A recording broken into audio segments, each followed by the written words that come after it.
दुर्गा देव्यै नमः। सर्वमङ्गलमाङ्गल्ये शिवे सर्वार्थसाधिके शरण्ये त्र्यम्बके गौरी नारायणी नमोस्तुते।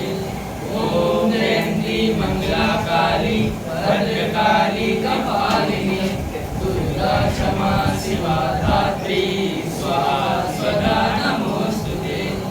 या देवी सर्वभूतेषु शक्तिरूपेण संस्थिता नमस्तस्यै नमस्तस्यै नमस्तस्यै नमो नमः। या देवी सर्वभूतेषु लक्ष्मीरूपेण संस्थिता नमस्तस्यै नमस्तस्यै नमस्तस्यै नमो नमः। या देवी सर्वभूतेषु तुष्टिरूपेण संस्थिता नमस्तस्यै नमस्तस्यै नमस्तस्यै नमो नमः।